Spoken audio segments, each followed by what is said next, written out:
to many great interfaith celebrations and conversations, including from the likes of people like Martin Luther King and Muhammad Ali. My name is Imam Sohaib Sultan, and I serve as your full-time Muslim chaplain here at Princeton University. Before we begin, one logistical note is that for the Muslims who are looking for an evening space of worship for their Maghrib prayers, right outside the chapel, across on the lawn, you'll find these sheets that are laid out, and so you can immediately after the event offer your prayers.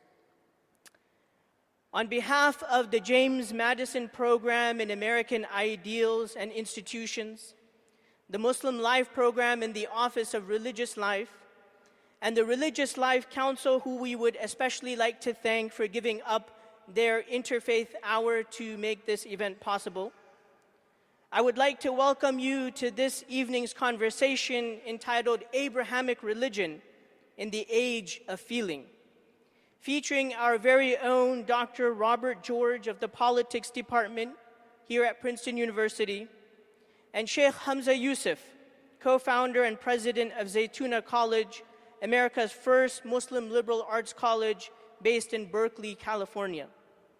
It is my honor to introduce these two public intellectuals and scholars who are shaping our society today. Robert P. George holds Princeton's McCormick Chair in Jurisprudence and is the founding director of the James Madison Program in American Ideals and Institutions. He served as chairman of the United States Commission on International Religious Freedom, and before that on the President's Council on Bioethics, and as a presidential appointee to the United States Commission on Civil Rights. He also served as the U.S. member of UNESCO's World Commission on the Ethics of Scientific Knowledge and Technology. He is a former judicial fellow at the Supreme Court of the United States, where he received the Justice Tom C. Clark Award. He is the author of In Defense of Natural Law, Making Men Moral, Civil Liberties and Public Morality, The Clash of Orthodoxies, Law, Religion, and Morality in Crisis, Conscience and Its Enemies, Confronting the Dogmas of Liberal Secularism, and co-author of Embryo, A Defense of Human Life, Body-Self Dualism in Contemporary Ethics and Politics, What is Marriage? Man and Woman, A Defense of Conjugal Union, What Marriage Is and Why It Matters. His scholarly articles and reviews have appeared in such journals as the Harvard Law Review, the Yale Law Journal, the Columbia Law Review, the American Journal of Jurisprudence, and the Review of Politics. Professor George is a recipient of many honors and awards, including the Presidential Citizens Medal, the Honorific Medal for the Defense of Human Rights of the Republic of Poland, the Canterbury Medal of the Bucket Fund for Religious Liberty, the Sidney Hook Memorial Award of the National Association of Scholars, the Philip Merrill Award of the American Council of Trustees and Alumni, the Bradley Prize for Intellectual and Civic Achievement, and Princeton University's President's Award for Distinguished Teaching. He has given honorific lectures at Harvard, Yale, University of St. Andrews, and Cornell University. He is a member of the Council on Foreign Relations and holds honorary doctorates of law, ethics, science, letters, divinity, humanities, law and moral values, civil law, humane letters, and judicial science. A graduate of Swarthmore College, he holds JD and MTS degrees from Harvard University and the degrees of Doctorate of Philosophy from Oxford University. In November of 2016, he will receive the degrees of BCL and DCL from Oxford. Please give a big round of applause to Dr. Robert George.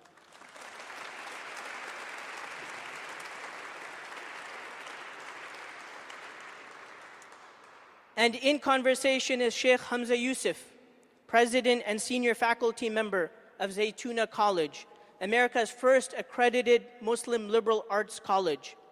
He is an advisor to Stanford University's program in Islamic Studies and the Center for Islamic Studies at Berkeley's Graduate Theological Union.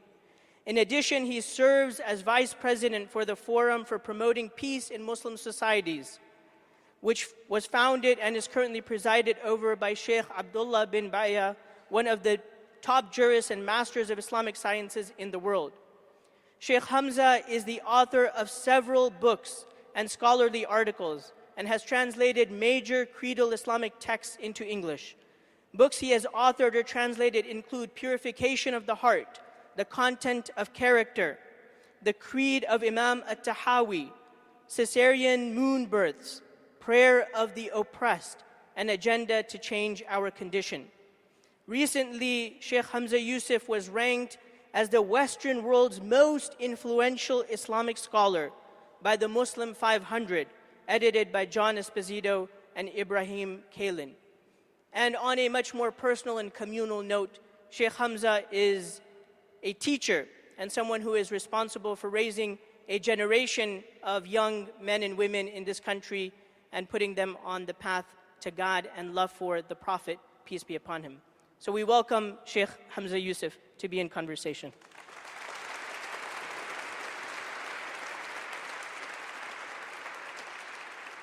Thank you all so much for coming, and please enjoy the conversation that is about to begin.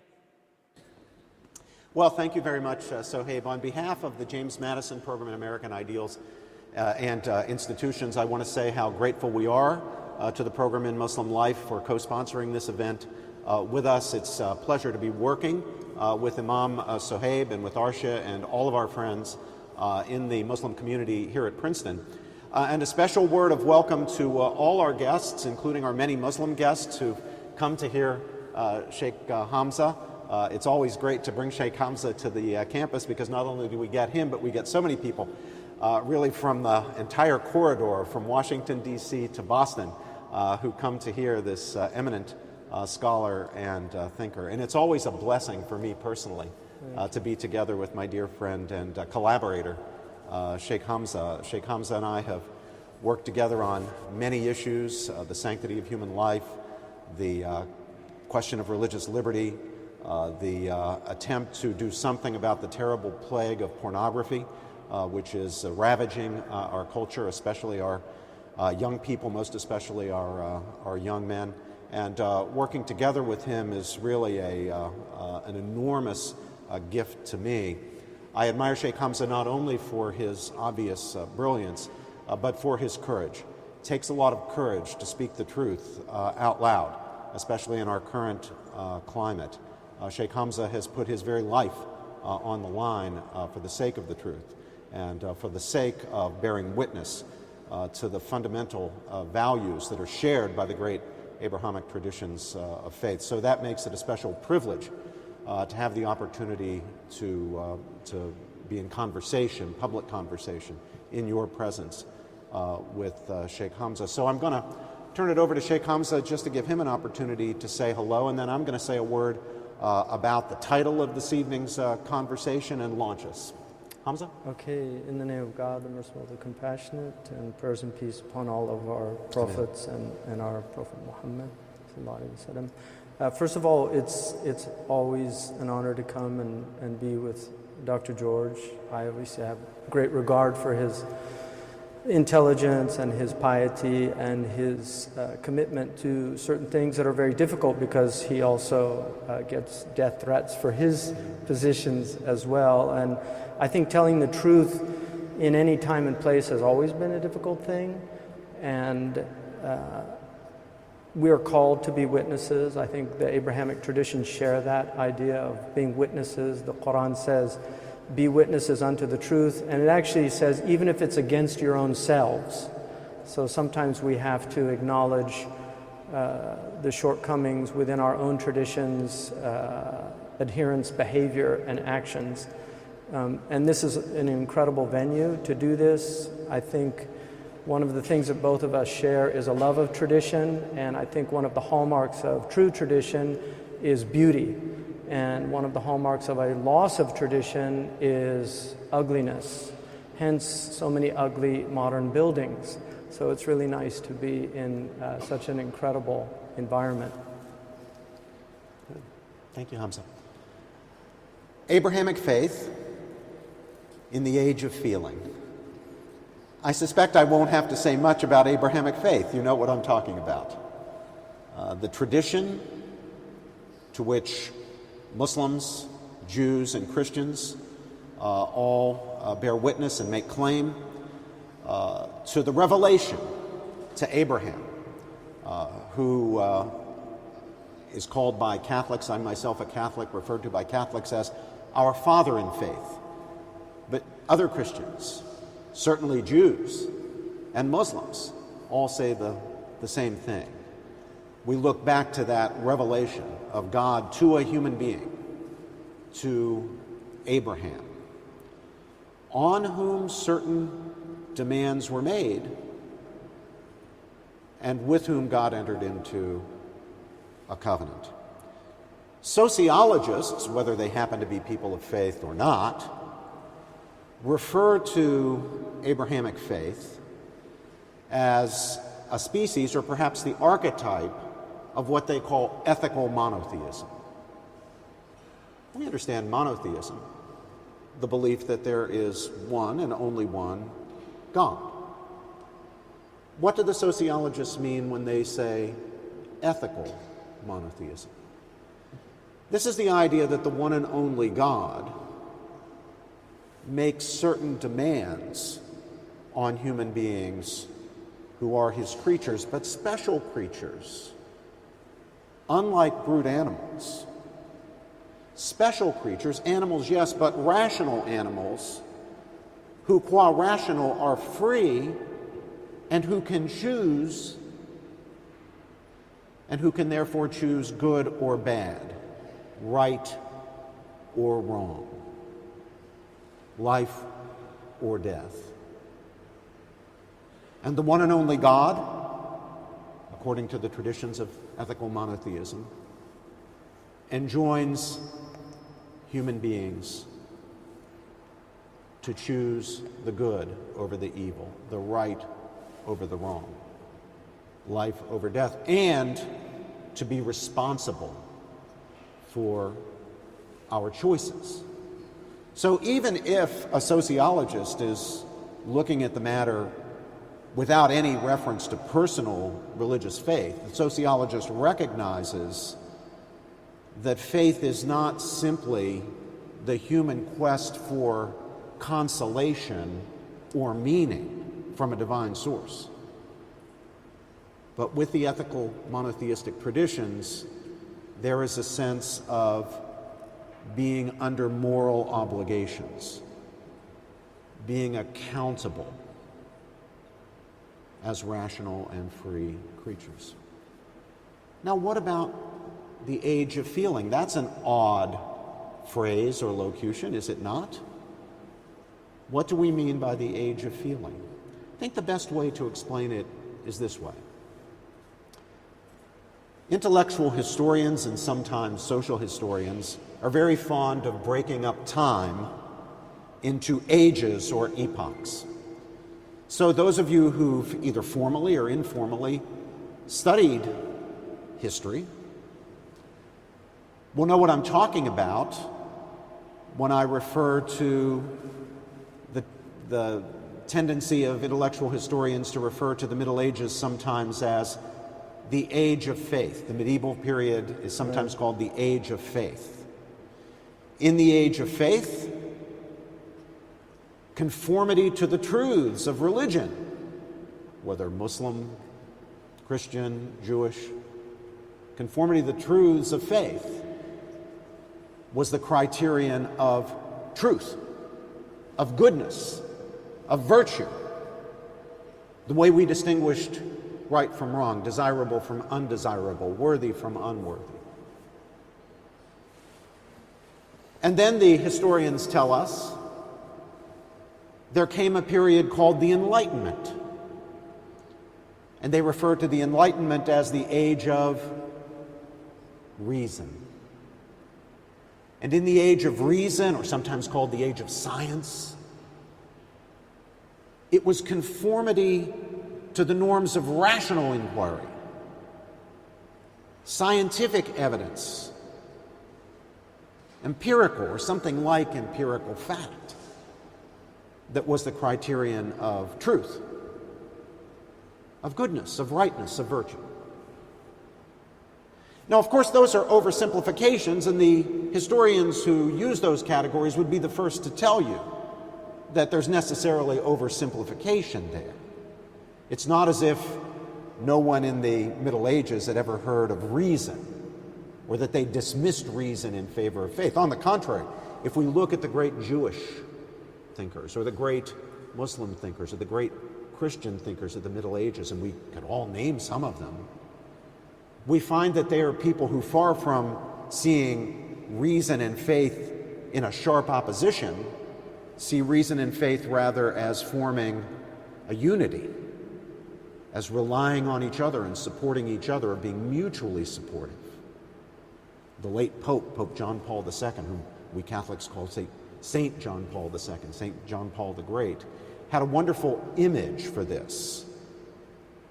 He said that faith and reason are like the two wings on which the human spirit ascends to contemplation of the truth. We know that a bird can't get off the ground no matter how hard it flaps if it's flapping with only one wing. If the other wing is injured, it takes the two wings. And that was certainly true of the great thinkers of the Abrahamic faiths in the medieval period. And yet, who can quarrel really with the characterization of the medieval period as the age of faith?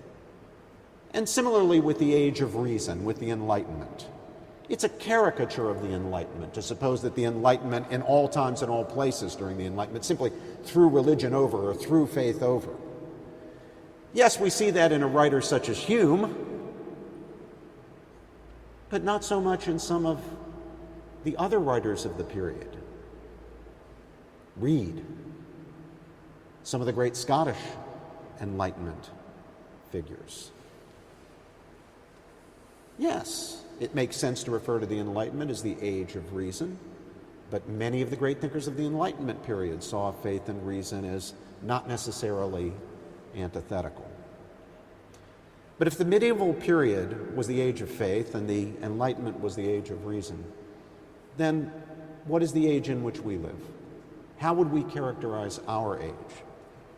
What do people tend to treat as the criterion of truth as against falsehood, of goodness as against evil, as virtue as against vice, of right as against wrong, as worthiness against unworthiness? Well, here my proposition, which forms the title of our discussion, or figures in the title of our discussion, is there's a profound sense, it's an oversimplification as these things are, but still not entirely false. I think it tells us something about our time if we say that we live in the age of feeling, when the criterion of truth, of goodness, of rightness is in a certain sense neither faith nor reason. Those hard, objective realities, or so they were thought to be by the great medieval thinkers of the three Abrahamic faiths or by the thinkers of the Enlightenment, but rather something more subjective, feeling. And so we try to assess the validity of a claim by reference not simply to scientific evidence or to the standards of faith, but to feeling. Is there a reality beyond feeling, or is feeling what is fundamental? Is feeling what is ultimately real? And this, it seems to me, Hamza, is the challenge for the Abrahamic traditions. Perhaps it's also the challenge for the Eastern faiths. I just don't know them well enough to be able to say. It would be very interesting to enter into dialogue with some of our Hindu and Buddhist friends to see how the issue looks to them. But certainly the traditions of the Abrahamic faiths have been formed with the idea that faith and reason are our fundamental criteria of truth. This is not to say that feeling is necessarily bad, or that we learn nothing from the assessment of feeling or the contemplation of feeling, or for asking people how they feel. But that feeling is not fundamentally what the reality is. How one feels about something doesn't change the underlying reality of the thing. So ethics, for example, for the great ethical monotheistic religions, is not simply a matter of consulting one's feelings. How do you feel about abortion? How do you feel about the death penalty? How do you feel about whatever the moral issue is? It's what's the underlying reality that can't be changed by how you feel. On the contrary, the task, if we look at the great medieval thinkers, for example, the task is to bring our feelings into harmony with the underlying reality, say the truths of faith, or what can be known by reason. Doesn't work the other way round.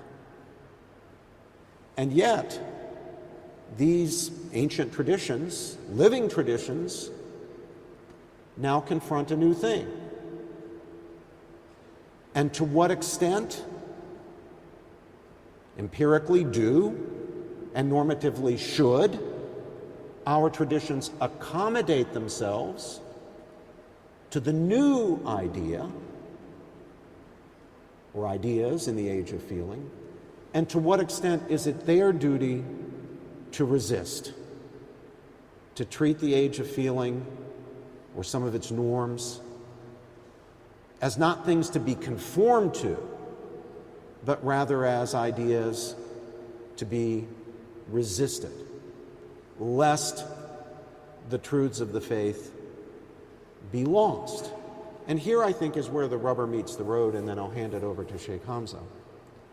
All of these great ethical monotheistic traditions, in their traditional formulations, make powerful demands on the faithful. They require not just the specialists in religion, the priests, the rabbis, the imams, but all men and women. They make demands to high standards of ethical conduct. The virtues, all of them, honesty, to chastity, courage, fidelity, are demanded of all. And they're hard demands in many cases to live up to. It's not just the easy stuff. At least as traditionally understood, to be a Muslim, to be a Jew, to be a Christian, is not an easy thing. Not only are there ritual demands, in the case of Islam and Judaism, also dietary restrictions and those sorts of things, there are the high moral demands of ethical monotheism. No matter how you feel about them, no matter how much you might desire another man's wife, you can't have her precisely because she is another man's wife. No matter how much you covet or think you could use better, make better use of another person's property, you can't take it. No matter how you feel about it. Difficult, demanding norms that can't be relativized or set aside on the basis of how anyone feels.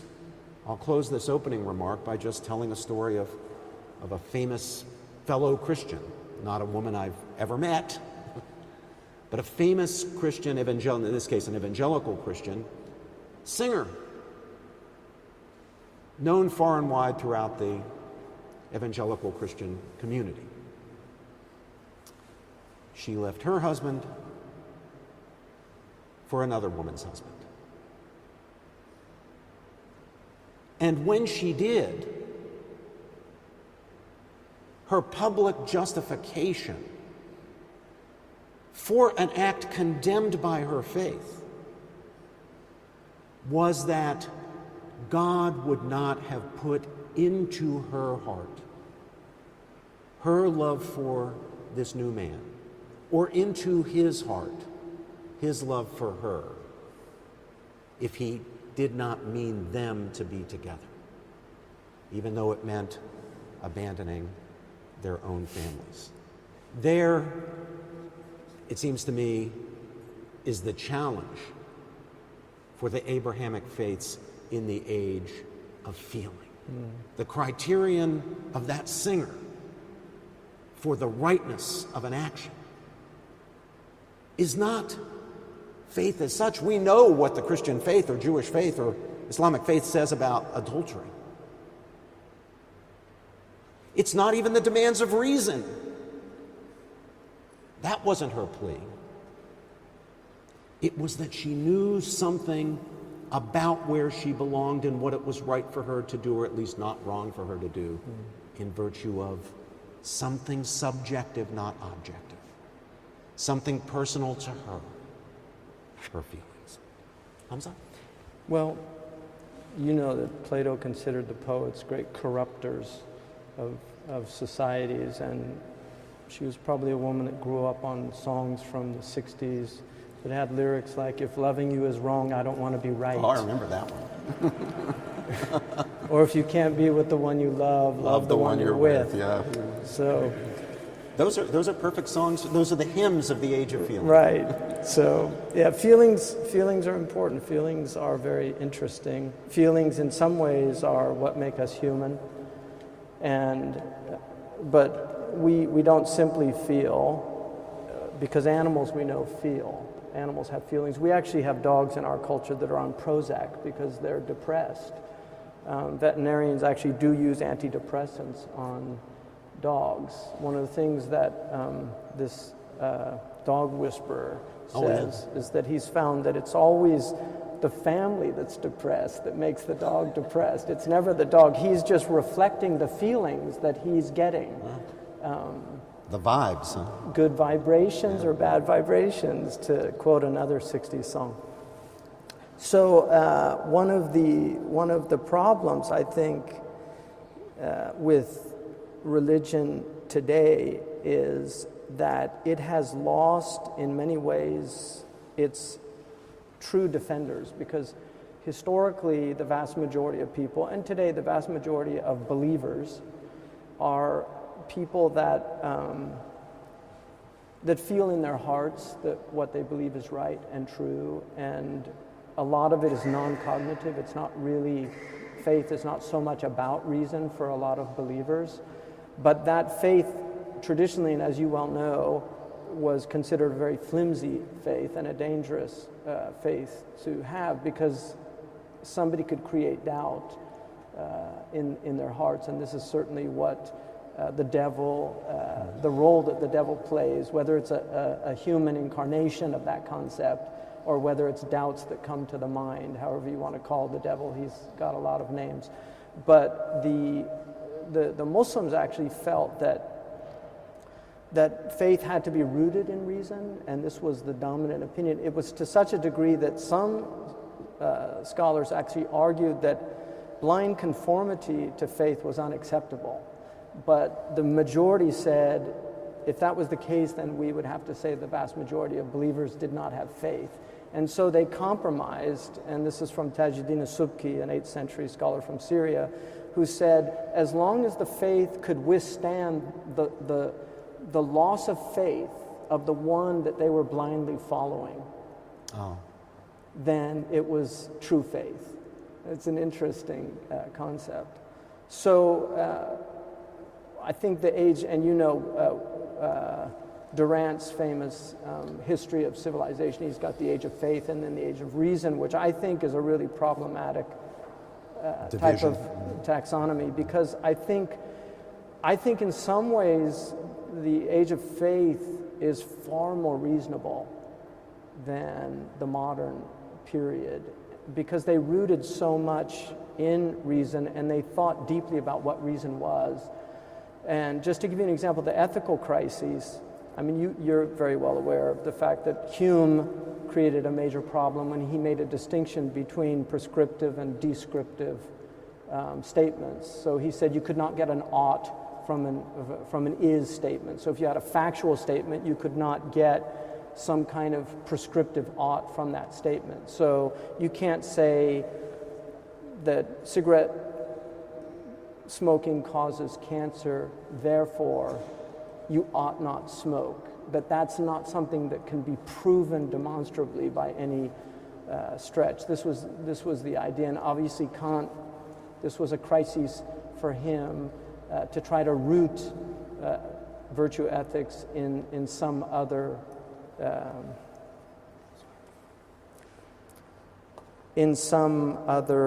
let me see if I can pull this down, to root ethics in some other foundation than it was previously rooted in, and so he attempted to root it in human reason.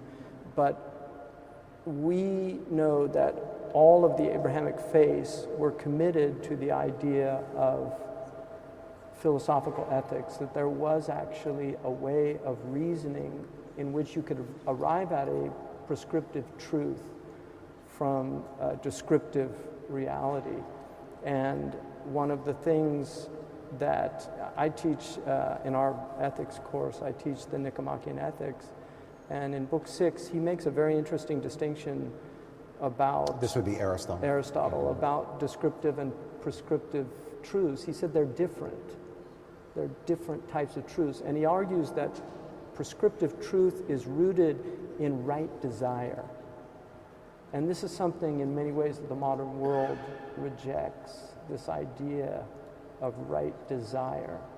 And Aristotle would argue, and I think all of the great ethicists from the Jewish, the Islamic, and the Christian tradition would agree with that argument, that right desire is the desire that leads to happiness and fulfillment of the human being.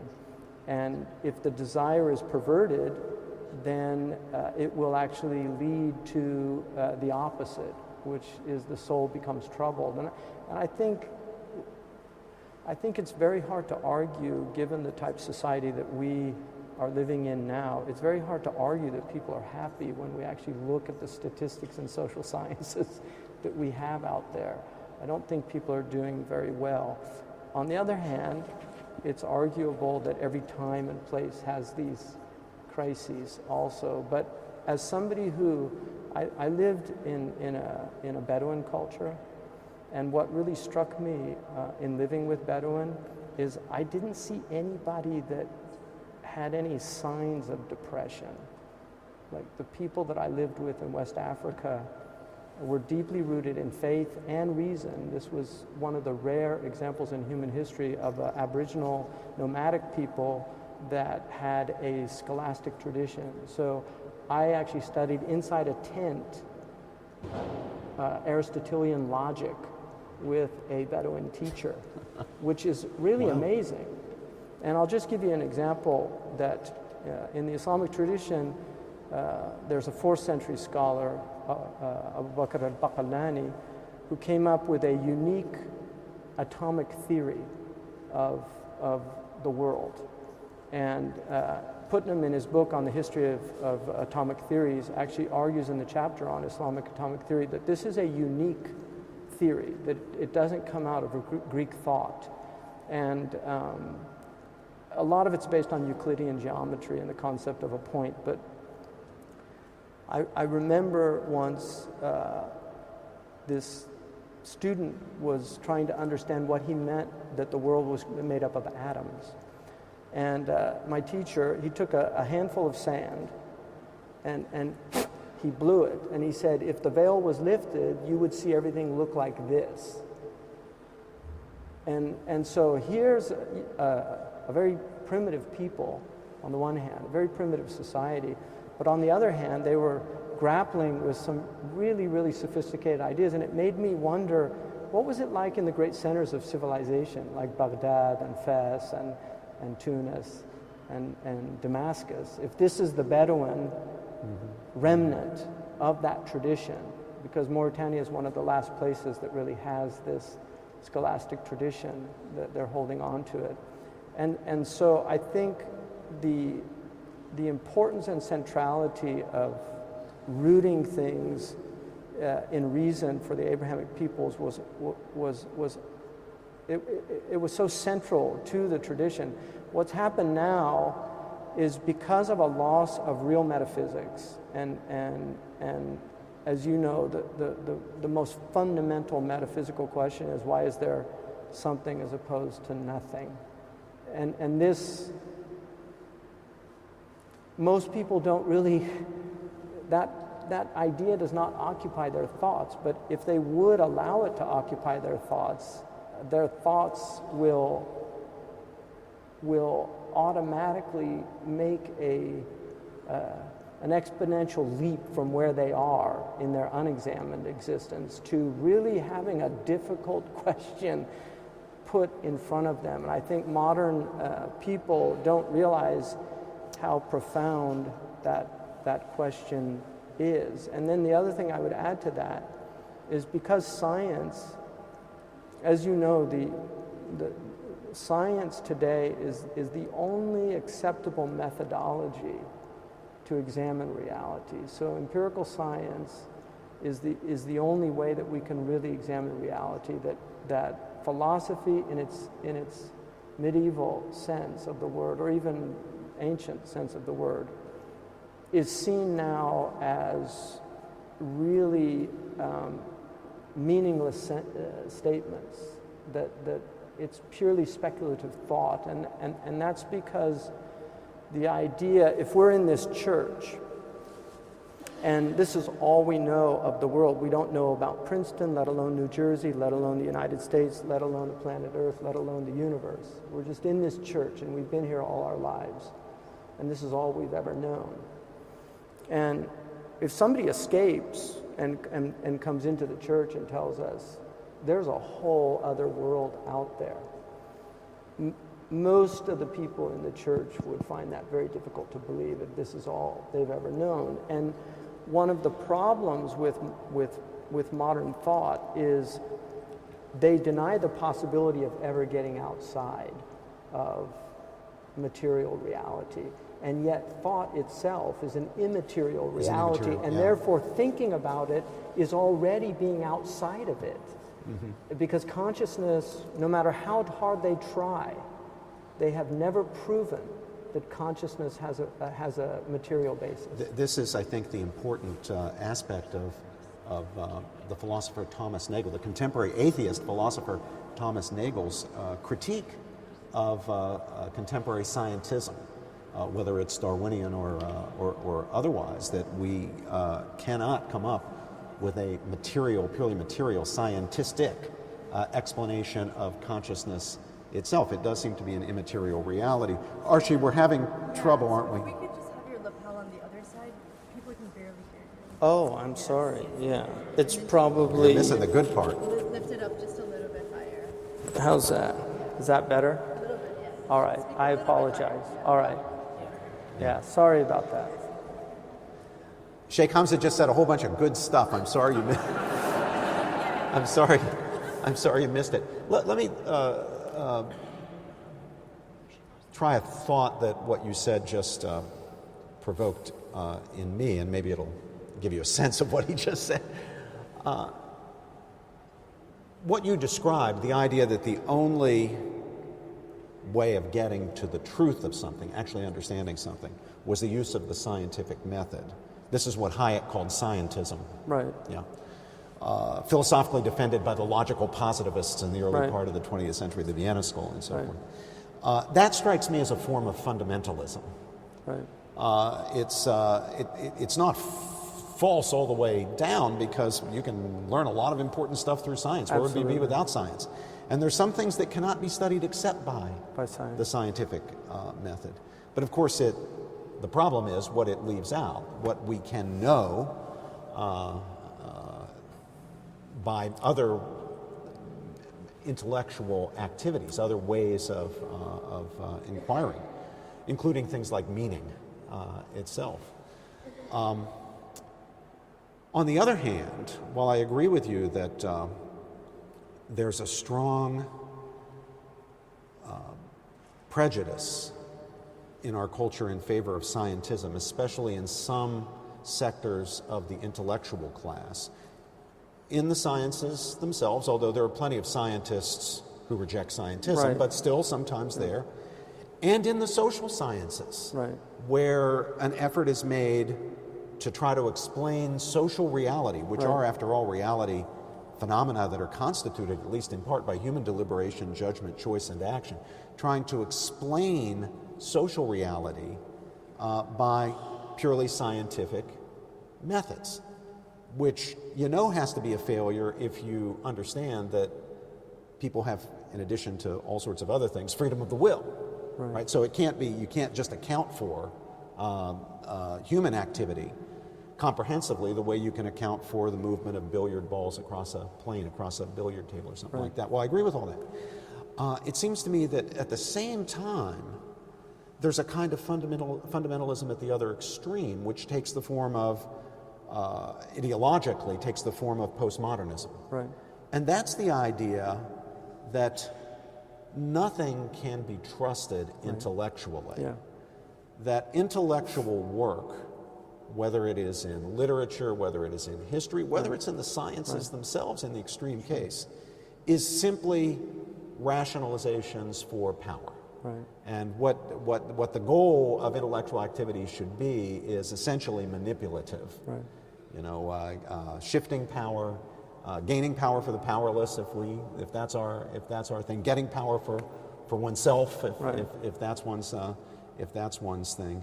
And it seems to me that too is a form of fundamentalism.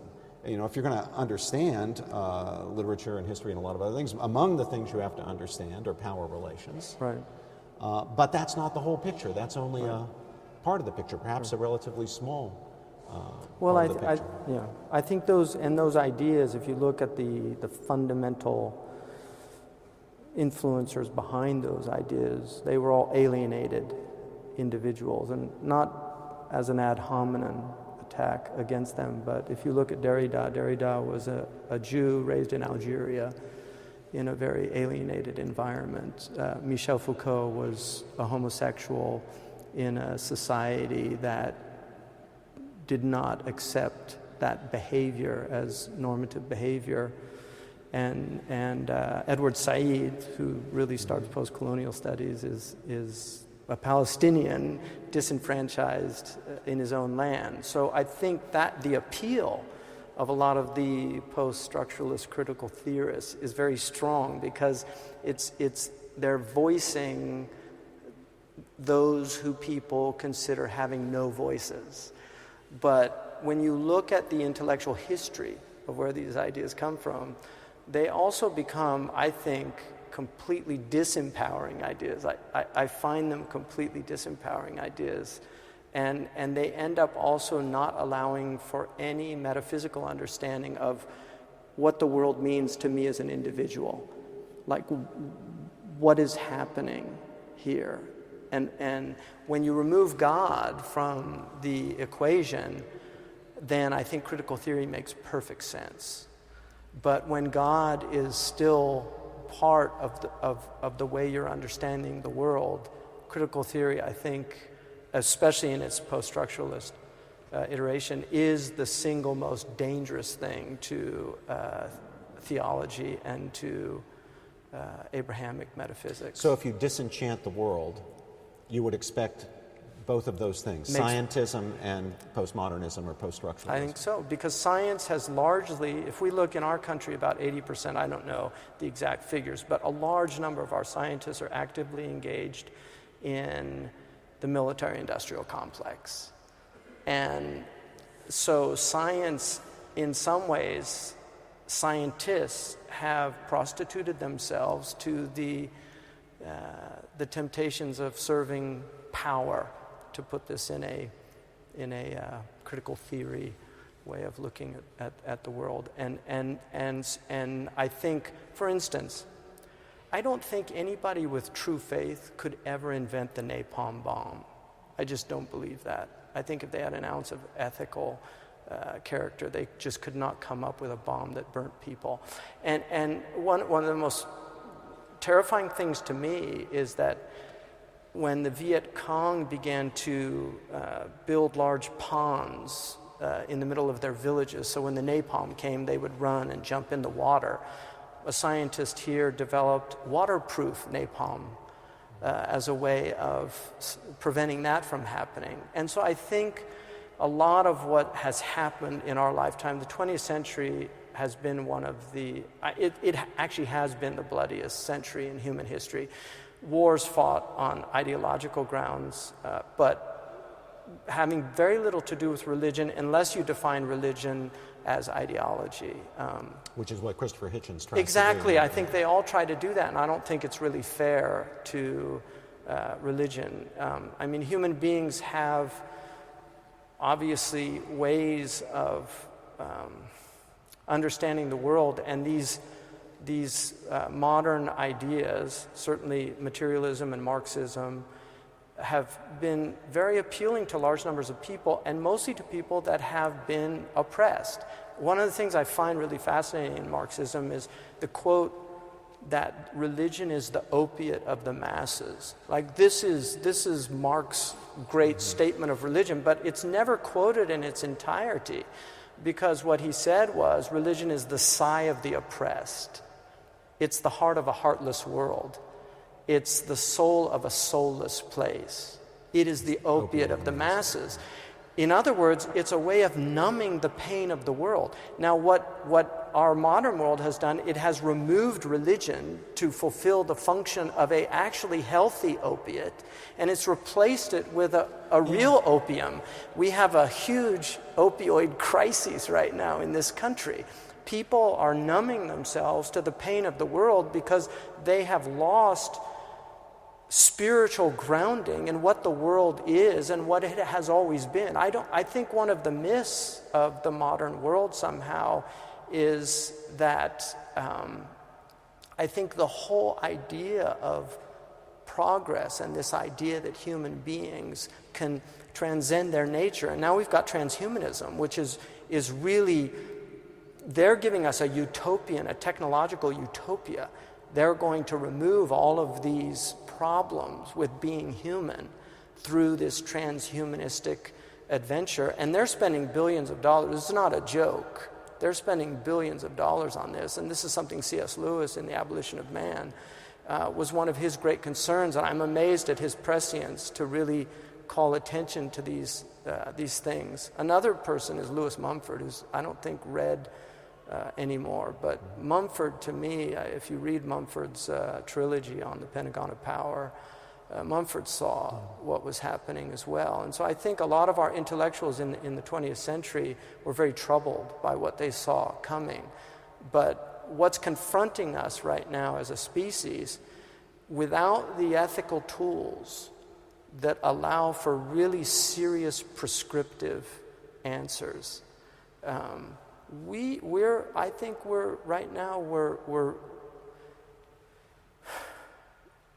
we can possibly completely lose our humanity. Are we addicted culturally to consolation and comfort? In other words, is that why people are turning to opioids or treating religion as mere consolation? It sounds as though, when my father used to say that Hollywood could never do tragedy. Yeah. It was just not capable of doing tragedy. They always had to make a happy ending. Yeah. Because tragedy is the two halves of life on earth, the comedic and the tragic. And so I think people do want to, in the end, the world, I tell people that I talk to about this. I actually did a lecture called The 17 Benefits of Tribulation, which has really helped a lot of people. I actually heard somebody tell an incredible story the other day about it. But one thing I tell them is that the world is designed to let you down, that it is fundamentally designed to let you down, because you cannot put your faith in the world. If you put your faith in the world, you will always be let down. And I think that this diabolic impulse, this idea somehow that the man can solve all of his problems, and this is certainly where technologists reside. They reside in this world that we're going to have a technological, we're going to have a pharmaceutical solution to these problems, and these problems can never be solved technologically. They can't be solved pharmaceutically, and I don't believe they're going to be solved through transhumanism. I think transhumanism is just another arrogant attempt at playing God. Well, I'm sure you're right about that. To go back, though, to this question of religion and consolation, I don't think anyone can deny that among the things we look for in our faith and among the attractions of faith, certainly the Abrahamic traditions, again, I don't know as much about the Eastern traditions, one of the things we look for is consolation. Right. And some of the great saints in the different traditions have... the Holy Spirit, the gift of consolation, the gifts is of one of the seven exactly gifts right, of the Holy Spirit. Right, in Christianity. And yet, Marx's account, and you were right to quote the whole thing to get it in context, and it's far less dismissive of religion, you're right, when you hear it in context. Still, he's focusing all the way back in, the 1840s, Right. On the consolation side of religion. But religion makes tremendous demands. So where does that fit into the picture? The tribulations maybe are not so bad, Right. because you get something out of them. Suffering is redemptive. And if you put your faith in the world, you're going to be disappointed. Right. But it's not, I agree that suffering is redemptive. King preached that. Martin Luther King preached that notion.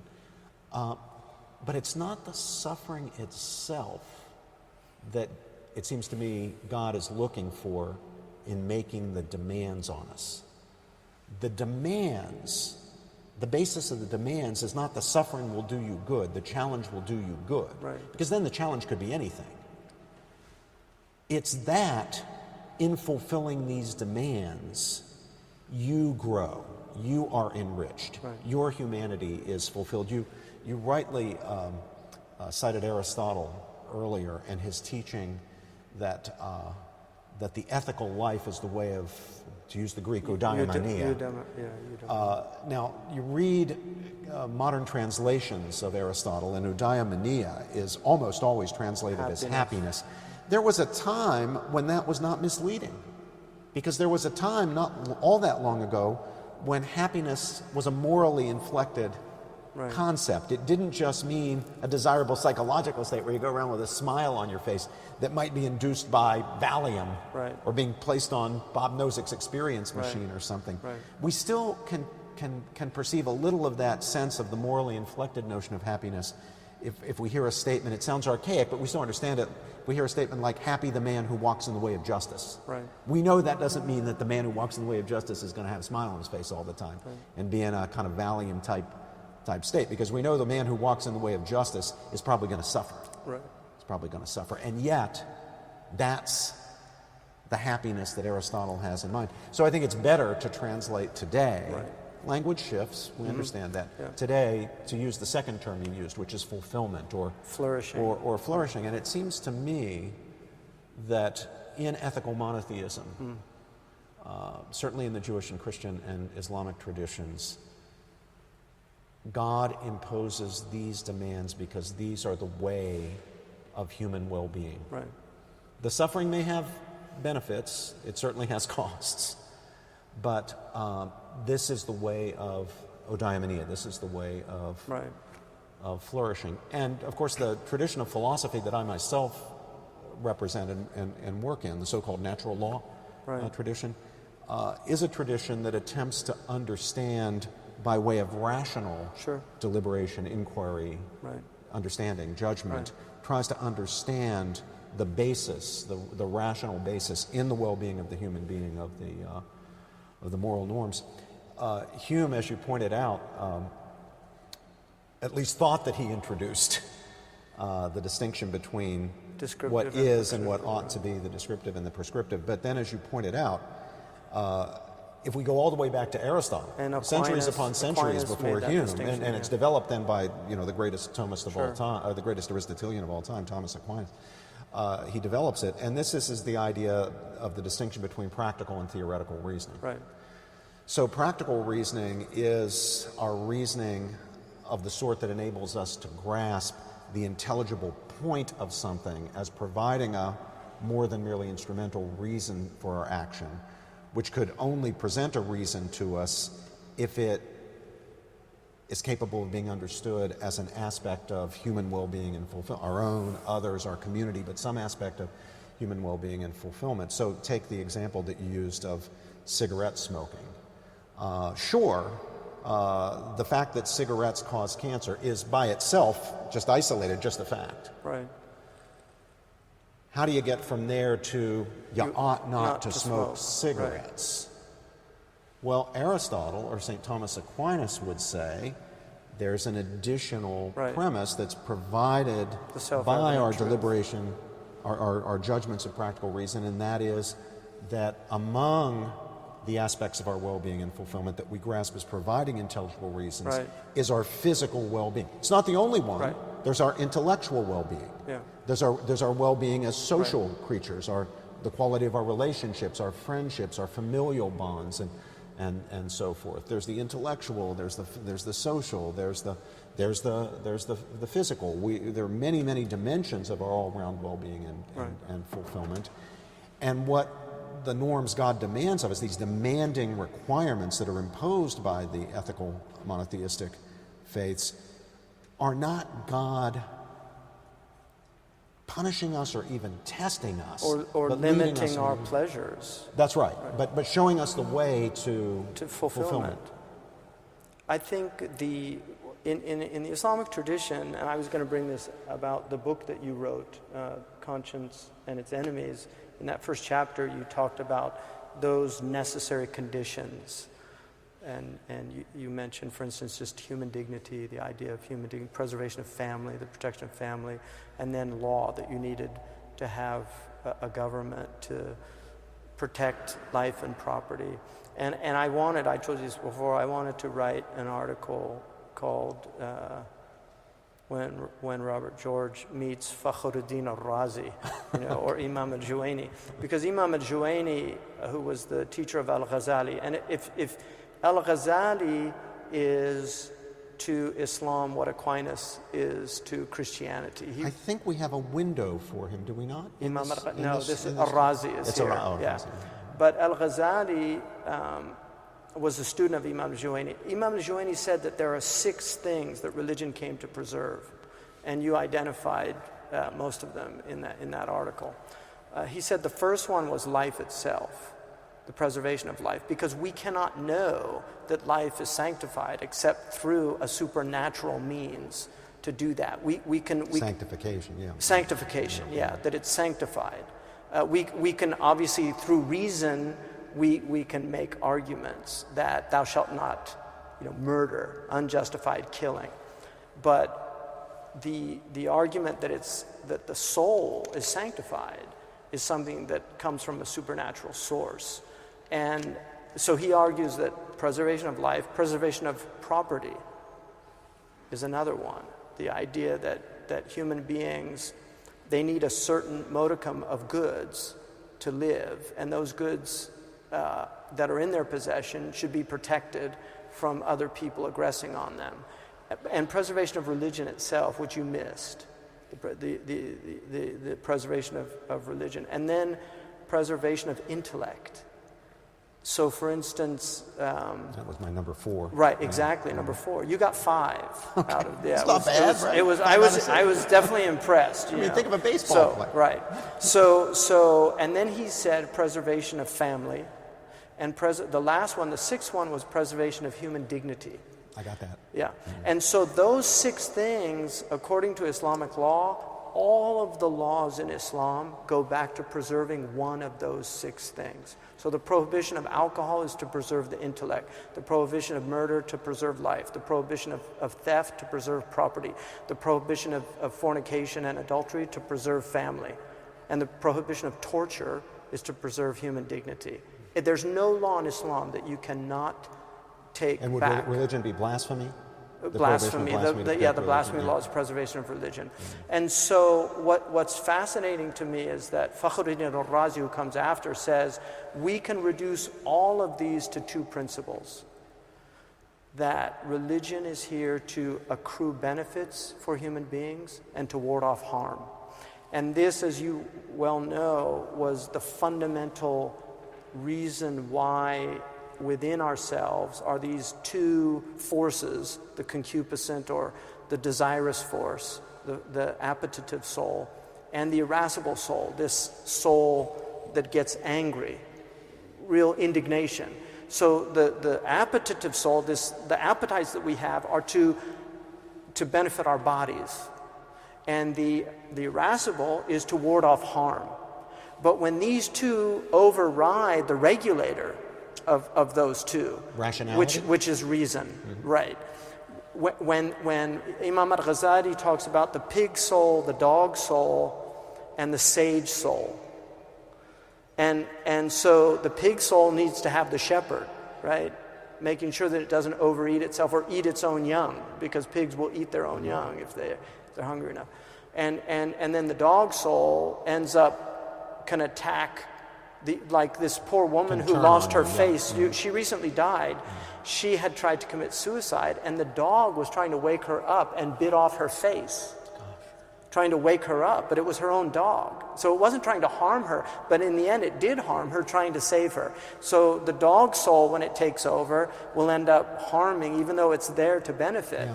And so al-Ghazali adds a 4th component, which Aristotle didn't see, and I think it's very interesting, and I've thought a lot about this, and he might be wrong, but Aristotle thought that if these 3 were in balance, which are the 3 virtues, right? Because the virtue of the sage, the virtue of reason was wisdom or prudence, the virtue of the irascible soul was courage, and the virtue of the appetitive soul was temperance. He said if these 3 were functioning in accordance to right desire and working, then it resulted in the 4th cardinal virtue, which was justice. Ghazali argued actually that justice was the faculty of balance. And one of the interesting things, you use the word deliberation, that we deliberate, which is from delibere, which is out of balance. Like we weigh things. This is what the reasonable human being will do when they're confronted with problems, is to weigh things and to deliberate. And in many ways, we're living in a world where we have lost balance. We're profoundly out of balance. We're out of balance. And I mean, one of the things, this is a great example of complete insanity. You know, the plastic bottle. And I will give you an example. I brought a Bedouin here from West Africa. He's a brilliant man, really well versed in a lot of sciences. And we were in Arizona, in New Mexico, and I was teaching a course there, and he was with me. And this person took one of these cups and drank something and threw it in the garbage can. And he asked me, "What is that?" And I said, "What, the garbage can?" He said, "Why did he throw that cup in there?" And I said, "Well, those cups are made for one-time use." And he said, "That is a very bad sign when a civilization reaches that level of extravagance." Like he was horrified by that because the old sin of luxury. Luxuria. He grew up in a place where everything is recycled because desert people live with very limited resources. And so the idea of creating a bottle to be used once and thrown out is complete insanity. And this is not sustainable. Nobody can argue for the sustainability of a lifestyle of going to Starbucks every day and getting that cup and just throwing it into the garbage can, and recycling is a total lie. I mean, so these are real problems of balance. It's hard to know, how far to press this and how much things are related. to each other. But Pope Francis has made one of the themes of his pontificate the idea that we need to turn away from this path we've gone down, what he calls the disposable society. Right. So on the one hand, he does this critique of disrespect for the environment, treating everything as disposable, as exploitable, as usable.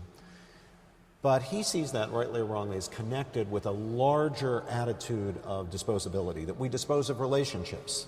If they're no longer giving us our kicks, or we're no longer getting what we want out of them, whether it's a personal friendship, we cast a friend aside, whether it's a marriage, we cast a wife or a husband aside, whether it's a relationship with an institution, whatever happened to institutions? You know, there's no loyalty, fidelity to the institutions. And that, you know, there's probably something to, now, you know, on the one hand, you can't say, well, look, because people are willing to throw away, make one use of plastic cups and throw them away, that means they're going to throw away spouses. But it's related. Well, that's the question. I think it is related. And about loyalty, you know, Jackie Robinson, he refused to be traded at the end of his career.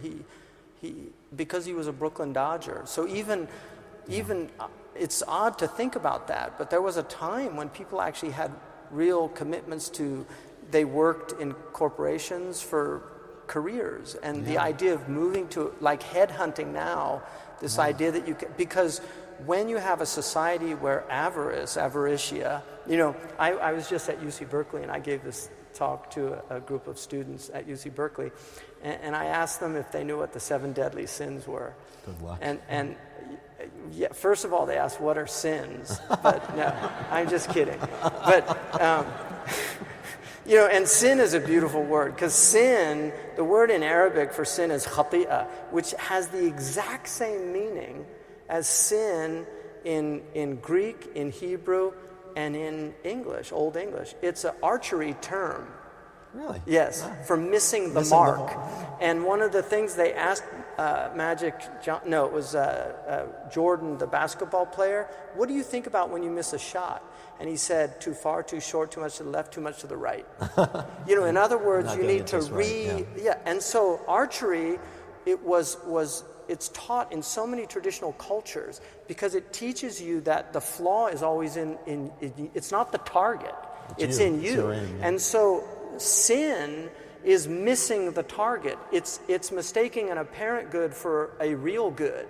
And this is something that we don't understand. But what I said to them was that the sin of greed is not to be greedy one time.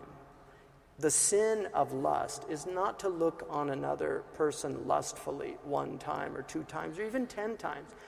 It's actually a state of being, to be in that state where it has taken over your soul. And in that way, it's a mortal sin because it's putting you in a state that is so dangerous for your own fulfillment. It will destroy the possibility to be fulfilled in this life and possibly in the next life. And so the idea of how do we then rectify this, and this is where religion and the ethical aspect of religion, one of my favorite quotes from Confucius is, he said, when I was 15, I set my heart on learning.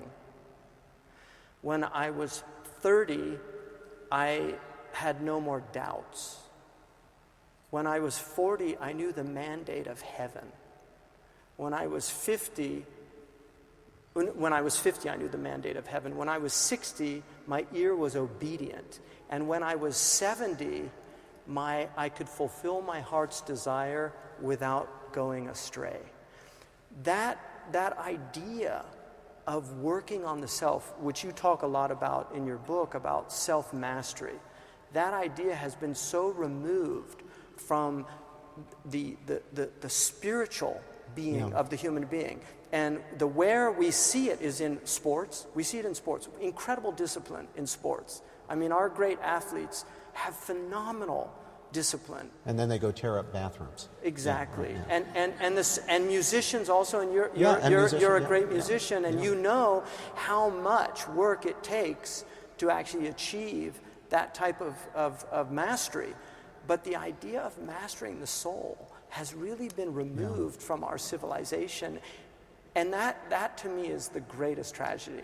Well, let me tie that back as best I can to the theme of this conversation.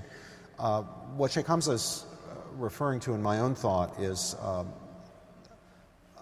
position that I've been pushing very hard, that while there are many different types of freedom, many different important and valuable types of freedom, including our basic civil liberties and so forth, that the most important type of freedom is not freedom from anybody else's oppression, Right. but rather self-mastery, freedom from being a slave to one's own wayward desires or passions or feelings or emotions, where one is in control of oneself. And of course, my tutor on this, since I haven't ever actually thought of anything new, I get this from Plato, Aristotle's great teacher. And Plato taught that the goal in life for each of us is to get our souls properly ordered. He wasn't afraid to use the term soul.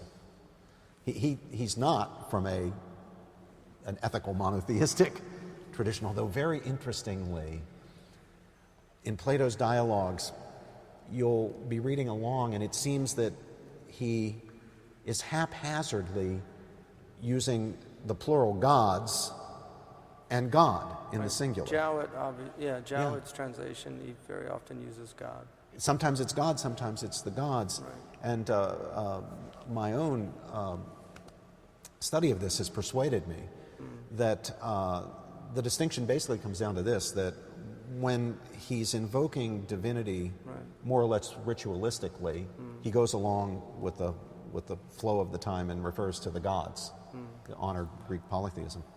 But when the concept of divinity is doing any real analytical work in the argument, he tends to go to the singular. Still, well, I think it's, I would argue that because we know that ark is an Indian ark. Yeah. So we know that a lot of the origins of Greek are from India. And in India, there is a very strong argument that Hinduism is a monotheistic tradition and that the Hindus distinguish between what they call nirguna and sirguna.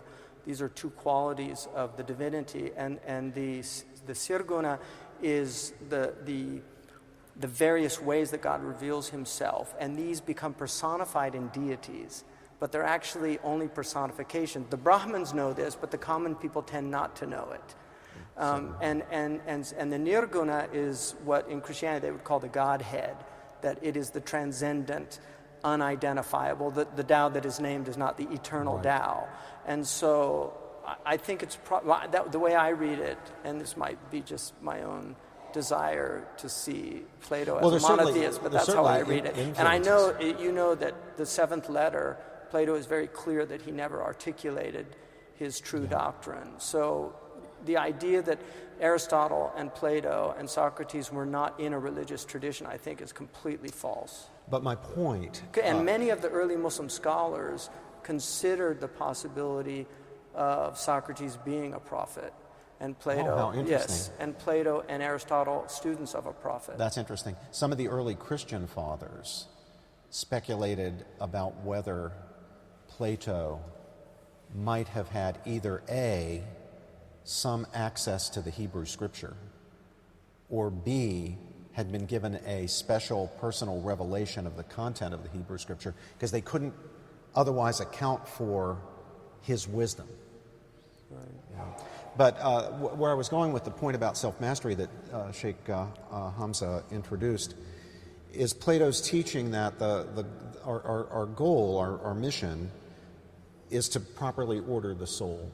And the soul does have parts. There's the appetitive, the spirited, and the rational. And when we're disordered, the rational is no longer in control. Appetite, typically, feeling is in control. That's feeling, right? And so what happens to reason? What happens to rationality in that context? Well, we all have the experience in this fallen world. We all know what happens. It's not just that reason disappears. On the contrary, reason now gets harnessed by desire, by appetite, by emotion, in the cause of cooking up rationalizations Right. for conduct that is, in truth, morally wrong. Right. And so what happens? Sin. What happens is we damage our own character. We damage our own, whatever harm we do externally, Right.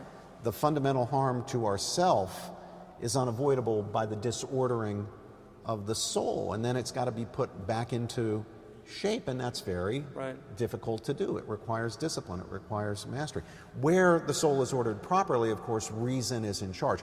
It's not a Stoic or Buddhist doctrine in which the goal is to eliminate desire or eliminate feeling or eliminate motion. No, that's not it.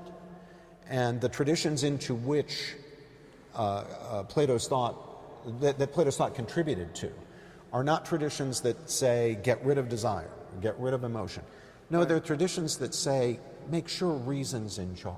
It's balanced. It's balance. That's exactly right. It's back to that concept Yeah. of in a way of justice. Yeah. It's getting things in right order where reason has the controlling hand over desire. Now, you want desire because you want to get things done.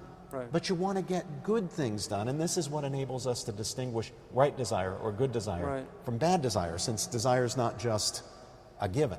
Right. You And know, good desire fulfills the human being in a true sense of that meaning, that it contributes to his eudaimonia.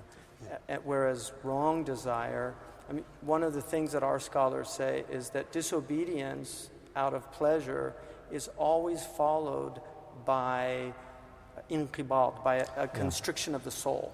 And that obedience that often involves constriction of the soul because it's hard to do is always followed by an expansiveness. And it's one of the signs that you've done something good is that it's followed by that, what in the Quran calls inshirah, you know, that there's, it feels good. And this is why people don't like to exercise, but after they finish exercising, they always feel good. So when we do things that are good for ourselves that we don't like, they're always what follows is something very, very positive. Whereas when you eat that cheesecake that initially appears very desirable, but afterwards you're like, why did I do that? Exactly. Yeah. And this is, you know, these are very mundane examples, but when it gets to sin, like really serious, because the cheesecake isn't going to put your soul into perdition, but that other person's wife will, and those will never lead. And we have innumerable films where the scene after the sin is, why did I do that? And it's just our common experience. Right. I mean, it's our human experience. Back to religion, we mentioned earlier Hitchens' efforts to blame all evil on religion by identifying the great ideologies that produced the bloodbaths of the 20th century on religion. At the same time, I think in trying to rectify that slander against religion, we have to acknowledge, as men of faith, that much wrong has been done and is being done in the name of religion. And much of your witness, of course, right now, and you've so courageously, borne the consequences with the threats against yourself, is an effort within the Islamic world to stand up against crimes that are being committed in the name of religion, and I don't doubt, at least in some cases, sincerely, not just where religion is being used as a cover for something else, but we look at the history of Christianity, we see the same thing. Sure. Now it's been the numbers are not anywhere on the scale of what fascism or Nazism or communism produced just in terms of the death toll, but or capitalism. Let's not forget. Or liberal Yeah, secularism. liberal I mean, if we look at yeah. the abortion Holocaust, right? I mean, So- there's 1 million dead Iraqis. Yeah, true enough. Yeah. So we have to, I think, face up to that reality as well, but not, I think, by rejecting anything about religion itself, Right. but rather by drawing on the resources, and here, of course, you've done it brilliantly as well as courageously, the resources within our own traditions for the critique Right. of the forces within our traditions that have resorted unjustifiably Right. to violence. I don't see any alternative to that. It seems to me wherever evil is being done Right. in the name of faith, people from that faith have got to draw on the resources of that faith Right. for the critique of the wrongdoing. Otherwise, it's just going to be constant war. Well, I think one of the great crises and calamities of the current situation is that the faiths are enlisted in political conflicts. Like right now, the Iranian-Arab crises. I mean, it's not about Sunni-Shia conflicts. This is about Persian-Arab politics, and yet religion is always enlisted. It's a kind of overlay. I in those consider cases, it. yeah. I consider it's impressed. Yeah. You know, it's forced into. It's not enlisted. It's impressed, and so that's a real problem. But I think that if we look at the major crises in Islam right now, it's a crisis of authority, and the Catholics have an advantage because they have the magisterium, and so the Pope and the See of Cardinal, they can determine what policy, if for want of a better word, Right. what doctrine You're not is. relying on charismatic authority. Exactly. And that helps to a great deal. The Muslims are like the rabbinical tradition. We have a scholastic tradition which traditionally was based on what was called isnad, or chains of transmission. So one of the things they always ask Jesus, who were your teachers? Because they want to know what the rabbinical chain is. Are you from Hilal? Are you from Shemayel? Who's your teacher? So we can know what school you're following. And just like in the Jewish tradition, you have certain acceptable parameters. Outside of that, you have things that are considered heterodoxic or outside. I mean, I don't know if the Jewish tradition would use that word because they tend to be more of a praxis than a doctrines, but they certainly would have heteropraxic normative standards within their tradition. But Yitzhak Rabin was assassinated by a rabbinical student. That would not happen in Catholicism, because you could not have somebody. That could happen in Protestant tradition. So you could have evangelicals that decide to kill an abortion doctor because they actually believe that this is a mass murder and I'm ridding the world of some evil. And that certainly happens here. And like John Brown, the law of God is above the laws of men. So he murders slave owners. Exactly. And Nat Turner, who was a profoundly religious African-American slave, who was a preacher. He was trained in an evangelical tradition. So that aspect within the Islamic tradition is very problematic. Now, the only people that have a type of magisterium right now are the Turks and the Iranians, the Shia tradition. So the Turks have a very a standardized tradition, so that all of their scholars go to the same schools and learn the same books. The Iranians have the same situation. The Sunnis, it's anarchy right now. And this is a great problem for us because there's so many, normative tradition has really broken down. And so I represent, in essence, to help people that are from other faiths, I represent a more Catholic tradition. And a lot of people say, oh, Islam needs a reformation. My response is, this is the Reformation. You guys don't know your history, because the Reformation was one of the bloodiest periods in European history. In fact, there's an argument, I think it's a fallacious one, that the secular state emerged as an arbiter between the great Catholic-Protestant conflicts. But Kavanaugh, I think, really destroys that argument in his book, The Myth of Religious Violence. So this is where we stand. Now, I'll just to finish. My argument, and this is something that I end up being attacked from traditionalists as well, because I do consider myself a traditionalist or a neo-traditionalist, whatever you want to call me. ossified tradition is not tradition.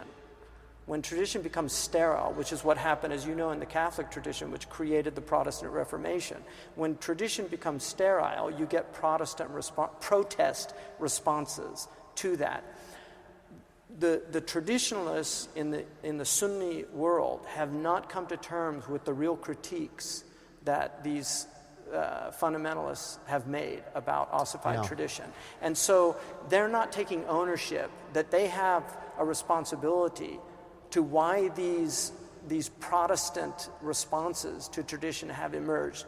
And that for me is something that irks me, the fact that they have not taken it. We haven't had a Council of Trent. And that's what I would argue, that the Sunni scholastic tradition really needs to have a real reformation, a counter-reformation.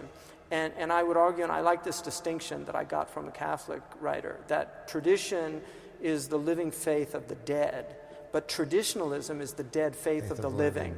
And I think what we have today is the dead faith of the living.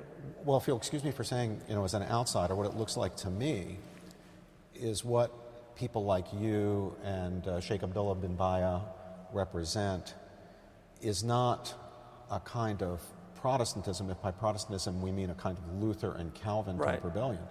What it looks like to me you guys represent within the Islamic world, or at least within the Sunni tradition, is something on the order of Erasmus and more. Right. I think that's a good humanist, analogy. It's a religious humanist critique of an ossified traditionalism. In a certain way, it's the radicals against whom you have spoken and who have threatened your life, who represent, not to slander Luther and Calvin with this, who represent a kind of a true protest, not a renewal movement, but a kind of crash. Calvin was great too. I mean, Calvin was a great theologian. No question about it. One of our greatest scholars, Imam al-Qarafi, he was an Egyptian 9th century. Imam al-Qarafi said that al-jumud ala nusus, that stagnation with the texts, with the revealed texts, is always error and leading astray. It leads the individual astray, and it causes him to lead others astray. So there has to be an active, dynamic tradition. And Sheikh Abdullah represents to me an active, living tradition. I'll give you one example. In the recent Marrakesh Declaration that Sheikh Abdullah did in Morocco. On the rights of non-Muslims and Muslim cultures. Traditionally, Muslims have viewed that there's two possibilities for non-Muslims living in Muslim lands. One is if they don't submit to the sovereignty of the Muslim states, then they're killed, right? I mean, they're fought until or if they do, it's dhimmitud. And if they do, it's dhimmitud, right? These are the two. This is the binary that most scholars adhered to for centuries. Sheikh Abdullah actually made, I think, a very compelling argument from tradition. And Donner's book on Muhammad and the Believers, Fred Donner, who's one of the, he's, I think, Yale trained, or Princeton maybe. I think that would be Fred Donner, I think, might have kind of out of Princeton. But he wrote a book called Muhammad and the Believers, arguing very much, even though there's some real problems with that book, but he argued very much what Sheikh Abdullah is arguing, that the original vision of the Prophet ﷺ was an egalitarian society that enfranchised the Jews and the other faiths in the community. And this is proven by the historical document which is called the Constitution of Medina.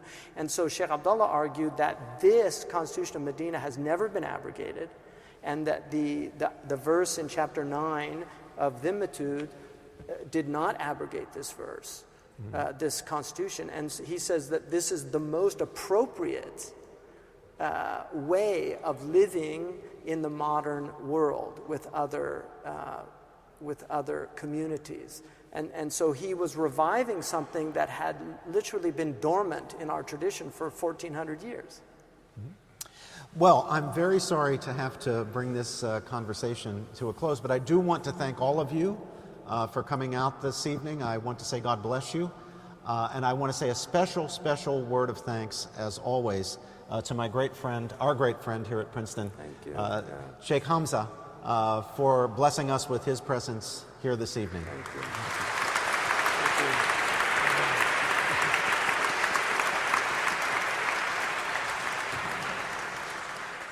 To echo Professor George's comments, we're very thankful for the conversation. It was very enlightening and illuminating. I am sorry about the audio technical difficulties. If you go to the James Madison program website or the Muslim Life program website, within a week, we will have a recording which will have a very clear audio. So I hope that you will go and catch the parts that you may have missed early on. I know that a lot of the Muslims here are concerned about their evening Maghrib prayers. When you leave the chapel, there is a field right across from us, and we have laid out tarps, and you can pray over there. And just start praying when you get there, organize yourselves, and people can pray in shifts. Thank you also very much, and thank you for being here. Take care and have a good evening. Thanks, Hamza. That was wonderful. Oh, great. Yeah. Oh, we could go on so much. Oh, boy, the time flew.